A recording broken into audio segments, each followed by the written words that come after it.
सच में कुछ सफर ऐसे होते हैं जो लगता है कि एक लंबे समय तक जहन में रह जाएंगे। कुछ ऐसा ही चल रहा था हमारा मध्य प्रदेश का ये 7 दिन का रोड ट्रिप। तवा से शुरुआत करके भोपाल घूमने के बाद सांची और उदयगिरी होते हुए हम आज पहुंचेंगे अपने सफर के आखिरी पड़ाव पर, मध्य प्रदेश के अशोकनगर जिले का एक छोटा सा कस्बा जिसकी खूबसूरत ऐतिहासिक इमारतें पिछले 1000 साल के इतिहास को संजोए रखे हैं। जितना रोचक इस शहर का इतिहास है उतनी ही प्रसिद्ध है यहाँ की सदियों पुरानी एक कला, हाथ से बुना एक ऐसा महीन कपड़ा जिसने दुनिया भर में इस जगह को पहचान दी है। ये है शौर्य, विरासत और कला का शहर चंदेरी, हमारे सफर की आखिरी कड़ी।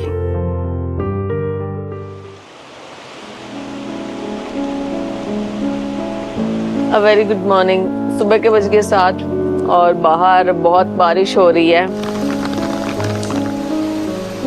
बारिश की वजह से हम प्रॉपर्टी भी अच्छे से एक्सप्लोर नहीं कर पाए। वैसे बहुत ही बढ़िया बनी हुई है, जंगल की वाइब है क्योंकि जंगल के बीचों बीच है और बहुत ही लश ग्रीन है। यहाँ पे बोटिंग भी होती है लेकिन ऑफ सीजन होने की वजह से और बारिश की वजह से अभी फिलहाल के लिए बंद है।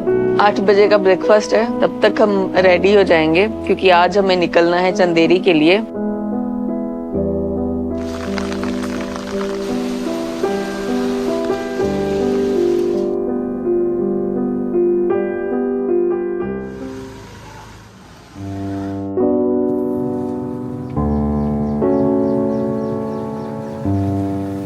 सुबह के 9:30 और हमने अपने होटल MPT उदयगिरी से चेकआउट कर लिया है।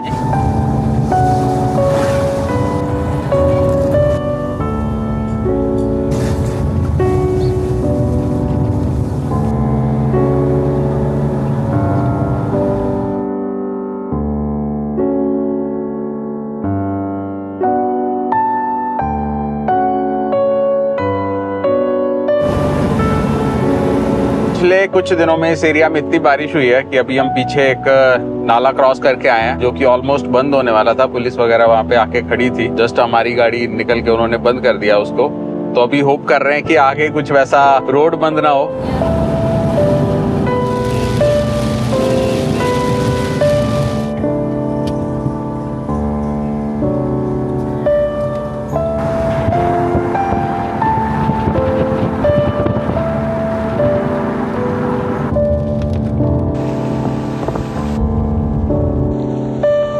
चंदेरी हम लोग पहुंच गए हैं। चंदेरी म्यूजियम के बिल्कुल सामने खड़े हैं। फाइनली यहाँ पहुंच के चाय मिली है।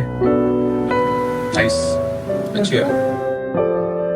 चंदेरी की शुरुआत चंदेरी म्यूजियम से करने का हमारा निर्णय काफी अच्छा रहा क्योंकि यहाँ पहुंच के हमें रियलाइज हुआ कि चंदेरी का इतिहास कितना पुराना है। पिछले 1000 सालों में चंदेरी पे रूल करने वाली अलग अलग रियासतों से जुड़े स्कल्पचर्स, स्टोन कार्विंग्स और इंस्क्रिप्शंस के साथ साथ स्टोन एज समय के कुछ अवशेष भी इस म्यूजियम के अंदर रखे गए हैं। इस म्यूजियम की एक और खास बात है कि यहाँ की आउटडोर गैलरीज में रखी स्टोन कार्विंग्स की कलेक्शन भी बहुत ही इम्प्रेसिव है।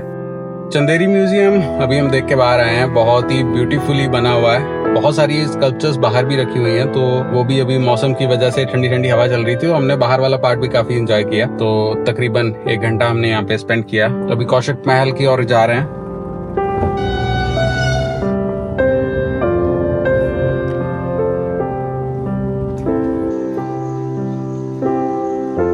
कौशिक महल 15वीं शताब्दी में मालवा सल्तनत के समय में चंदेरी में बनाया गया एक बहुत ही आइकॉनिक मॉन्यूमेंट है जिसे कि मालवा के सुल्तान महमूद खिलजी ने अपनी जौनपुर विजय के उपलक्ष्य में बनवाया था।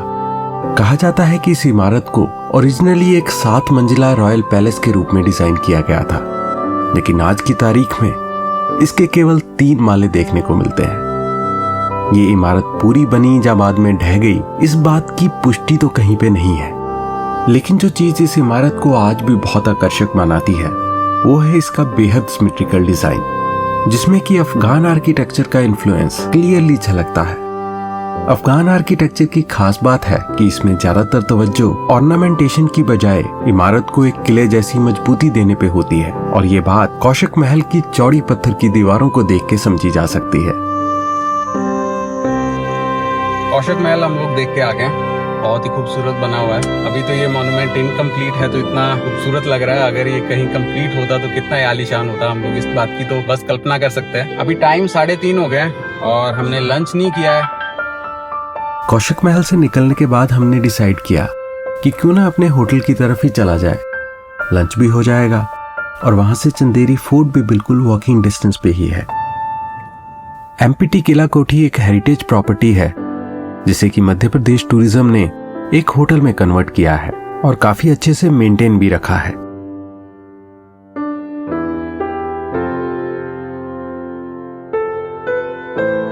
भले ही ये होटल उतना बड़ा ना हो, लेकिन जो चीज इस जगह को खास बनाती है वो है यहाँ की लोकेशन। चंदेरी के किले के बिल्कुल सामने बने इस होटल से पूरे चंदेरी का बहुत ही खूबसूरत बर्ड्स आई व्यू देखने को मिलता है। पहुंच गए हम और चेक इन कर लिया है। टाइम भी 4 बज गए हैं और अभी हमें लंच करने का टाइम मिल रहा है। थोड़ी पेट पूजा करने के बाद हम लोग चल पड़े चंदेरी के किले की ओर, जिसे कि 11वीं शताब्दी में प्रतिहार वंश के राजा कीर्तिपाल के द्वारा बनवाया गया था। इतिहासकारों का मानना है कि पुरातन समय में कई महत्वपूर्ण ट्रेड रूट्स चंदेरी से होते हुए निकलते थे और चंदेरी के किले को बनाने का पहला मकसद इन्हीं ट्रेड रूट्स को सिक्योर करना था और यही कारण था कि मुगल्स भी इस किले के ऊपर अपना कब्जा चाहते थे। 1528 में बाबर ने एक बड़ी सेना के साथ चंदेरी पे आक्रमण किया। उस समय के शासक राजा मेदिनी राय ने अपनी सेना के साथ बहुत कोशिश की चंदेरी को बाबर के हमले से बचाने की। एक भीषण युद्ध हुआ और कहते हैं कि इस प्रवेश द्वार पर इतना खून बहा कि उस दिन से इस दरवाजे का नाम खूनी दरवाजा पड़ गया। जब मुगल सेना मेदिनी राय की सेना के ऊपर हावी होने लगी तो हार को सुनिश्चित देख तकरीबन 600 राजपूत महिलाओं ने मुगल सेना से अपनी आबरू बचाने के लिए जलते हुए अग्नि के कुंड में कूदकर अपनी जान दे दी। इसी को समर्पित एक जौहर स्मारक भी इस किले के अंदर देखा जा सकता है। तो शाम के 5:30 हो गए हैं और हम लोग घूम रहे हैं चंदेरी फोर्ट। फोर्ट ज्यादा बड़ा नहीं है लेकिन बहुत ही ब्यूटीफुल है। ज्यादा एरिया इसका रुइन बन चुका है। जो भी इंटैक्ट एरिया है फोर्ट का वो एएसआई ने बहुत ही अच्छे से प्रिजर्व किया हुआ है। और यहाँ आने की सबसे मजेदार बात, चंदेरी शहर का एक बहुत ही बढ़िया व्यू जो यहाँ से दिखता है।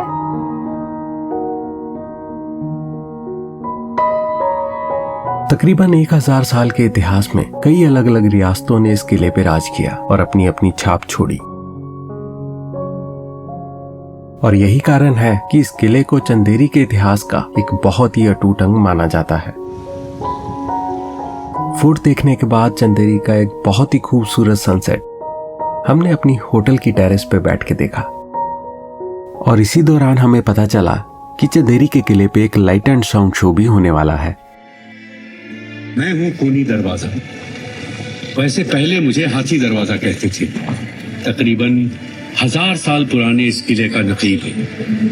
नकीब यानी कि दरबान। मेरे इस किले को कई बार तोड़ तोड़ कर बनाया गया। कितने राजे महाराजे सुल्तान बादशाह आए और चले गए, पर ये किला और ये नगर उनके किस्से कहानियों और किंवदंतियों को अपने अंदर समेटे आज भी खड़ा है। कई जंगें देखी मैंने, तलवारें, तीर, तोपें, गोलियां भी देखी और देखा काफी बहता खून।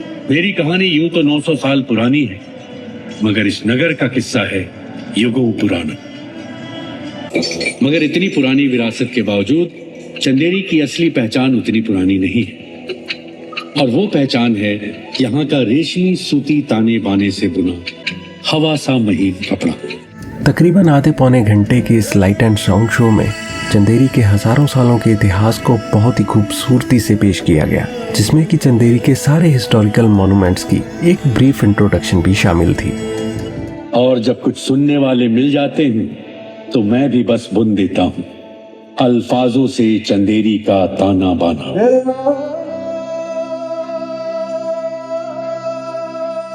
बहुत ही मेस्मराइजिंग शो था और आधे घंटे का ये शो कब निकल गया हमें पता ही नहीं चला। शो देखने के बाद हम लोग वापस अपने रूम आ गए और हमने डिनर का ऑर्डर दे दिया है। तो अभी हम डिनर करेंगे and then we will call it a night.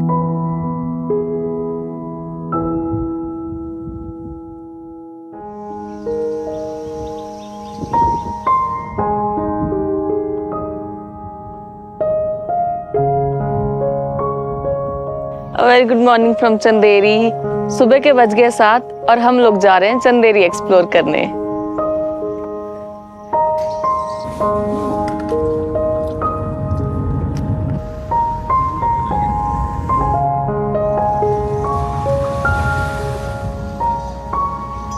तो हम लोग अभी देखने जा रहे हैं कटी घाटी। कहा जाता है कि इस घाटी को एक ही दिन में काट के चंदेरी के लिए प्रवेश द्वार बनाया गया था। इस बात पे यकीन करना बहुत मुश्किल है कि एक दिन में इतनी बड़ी चट्टान को काट के ये रास्ता बनाया गया होगा। हालांकि इस दर्रे की इम्पोर्टेंस पे इस बात का बिल्कुल भी कोई फर्क नहीं पड़ता कि इसे कितने समय में तराश के बनाया गया था। इतिहासकार कटी घाटी को चंदेरी का एक बहुत ही स्ट्रेटेजिक प्रवेश द्वार मानते हैं, क्योंकि ये जगह चंदेरी की सुरक्षा के लिए तो इम्पोर्टेंट थी ही, इसके साथ साथ मालवा और बुंदेलखंड का ट्रेड रूट भी इस जगह से कंट्रोल किया जा सकता था। कटी घाटी से धीरे धीरे चंदेरी शहर की ओर बढ़ते हुए हमें अचानक से एहसास हुआ कि ये जगह मानो समय में कहीं थम सी गई हो।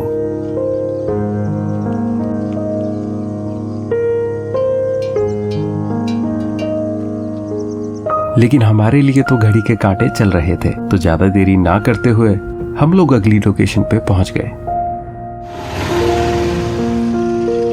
15वीं शताब्दी में बनी चंदेरी की जामा मस्जिद बुंदेलखंड की सबसे पुरानी और महत्वपूर्ण मस्जिदों में से एक है। बाहर की एंट्रेंस पे डिटेल्ड कार्विंग्स को छोड़ के मस्जिद का बाकी का डिजाइन काफी सिंपल है, लेकिन पूरे आर्किटेक्चर में सिमेट्री का खास ध्यान रखा गया है। चंदेरी की जामा मस्जिद देश की बाकी की जामा मस्जिदों से इस बात में अलग है कि इस मस्जिद के अंदर कोई भी मीनार नहीं है। मेन हॉल के ऊपर 3 बहुत ही विशालकाय गुंबद बने हुए हैं और सारी मस्जिद का जो डिजाइन है वो बहुत ही सिमेट्रिकल है, जो कि देखने में बहुत खूबसूरत लगता है। और अभी हम देखने जा रहे हैं बादल महल।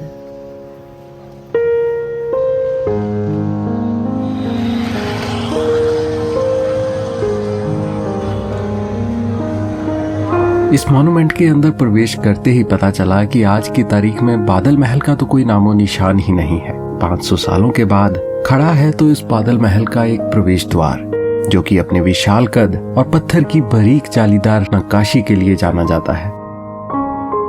कहा जाता है कि इसे मालवा के सुल्तानों ने 15वीं शताब्दी में दिल्ली सल्तनत पे अपनी जीत के उपलक्ष्य में बनवाया था।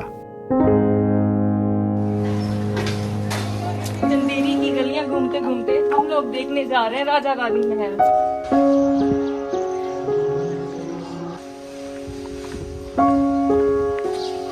कहा जाता है कि राजा रानी महल किसी समय में चंदेरी के शासकों का राजसी निवास हुआ करता था।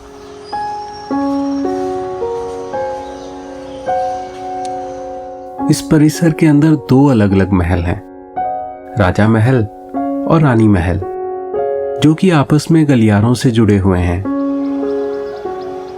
इन महलों को शुरुआत में कब और किसने बनाया इसकी कोई पुख्ता जानकारी तो नहीं है, लेकिन एक बात तय है कि 17th सेंचुरी में बुंदेला शासकों के राजकाल के दौरान इन महलों की मेजर रेनोवेशन और ऊपर के मालों का निर्माण करवाया गया।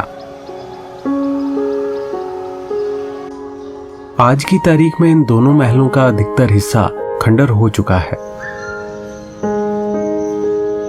टाइम सुबह के 9 बज चुके हैं और भूख भी लग रही है, तो अभी यहाँ से सीधा हम अपने होटल की ओर निकलेंगे।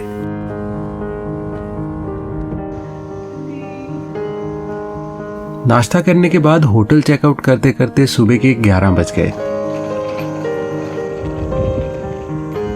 और घर के लिए रवाना होने से पहले हमारी चंदेरी की आइटनरी की अभी 2 डेस्टिनेशंस टिक करना और बाकी है। चंदेरी अपनी ऐतिहासिक इमारतों के साथ साथ हैंडलूम के लिए भी बहुत प्रसिद्ध है, खास करके चंदेरी साड़ियाँ।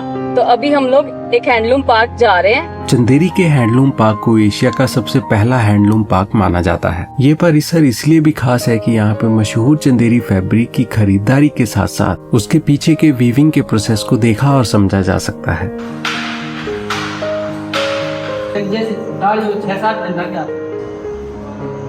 ये तो डिजाइन बना रहा हूँ, नाइस। ये डिजाइन जो है वो हाथ से बन रहा है, नाइस। ये धागा हो जाता है। हाँ हाँ ये बाना है, ये खाली ताना। ताना बाना। हाँ, इसलिए ताना बाना बुनता है।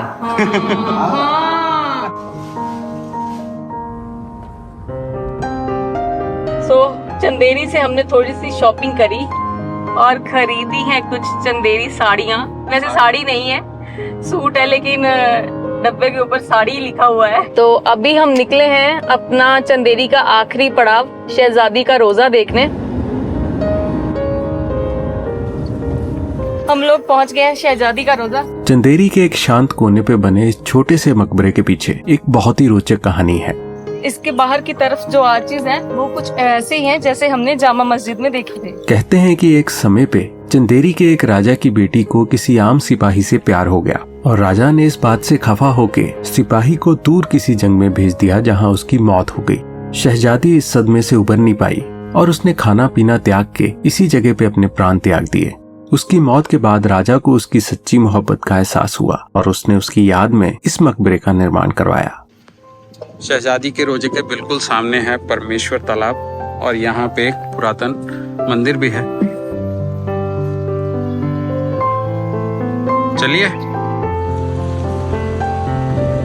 चंदेरी के सारे मॉन्यूमेंट्स एक्सप्लोर करने के बाद घर की तरफ हम लोग रवाना हो गए हैं। गूगल मैप्स अभी हमने चालू किए तो उसमें एक वार्निंग दिखा रहा है कि चंबल में फ्लड सिचुएशन है मुरैना धौलपुर के आसपास।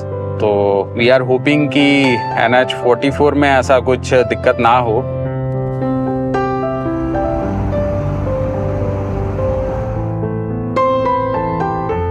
जितने भी स्टेट हाईवेज MP के छोटे रोड्स हैं उनमें हमने एक बहुत ही मेजर जो प्रॉब्लम देखी है वो है कि गायें भैंसों ने अपना घर बनाया हुआ है। लिटरली उठती नहीं है रोड से। आप कितना भी हॉर्न मार लो कुछ भी कर लो आपको साइड होके निकलना पड़ेगा।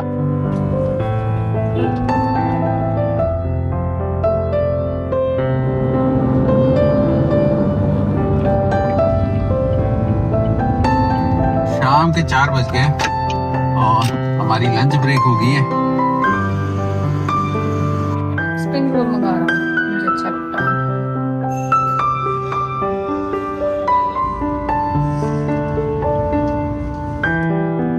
अभी हम लोग लंच करके निकले हैं। लंच क्या इवनिंग स्नैक्स ही हो गए क्योंकि शाम के बज गए हैं 5।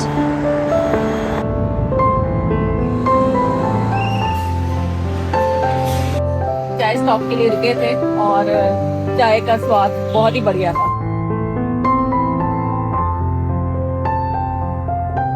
अभी टाइम हो गया है रात के 9:30 और हम लोग पहुंच गए आगरा में अपने स्टे रॉयल सरोवर पोर्टिको होटल में।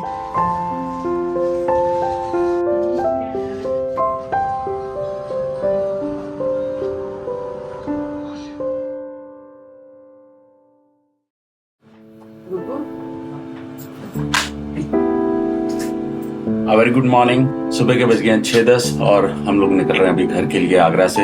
तकरीबन 650 किलोमीटर का जर्नी है और 12 घंटे हमें लगने चाहिए। तो लेट्स रोल।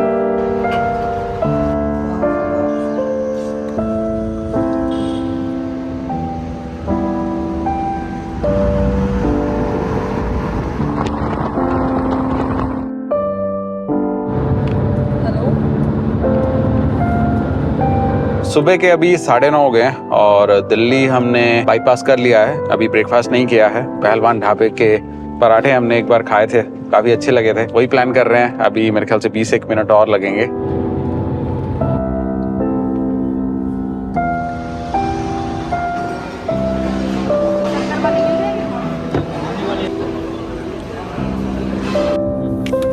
सुबह के बज गए 10:30 और हम लोग ब्रेकफास्ट करके पहलवान ढाबा से अपने घर की ओर निकल पड़े हैं। 7 घंटे का सफर बाकी है हमारा घर तक का।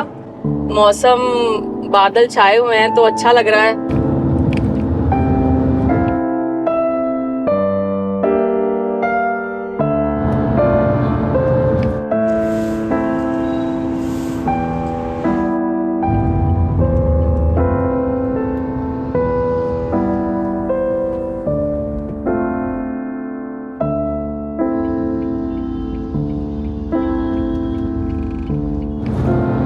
हम लोग वापस NH 44 पे आ गए और अभी टाइम हो गया है दोपहर के 2। एक हमारा लंच ब्रेक अभी बाकी है। दोराहा का मैकडोनल्ड हम लोग जनरली रुकते हैं तो सोच रहे हैं कि वहीं एक ब्रेक ले लें।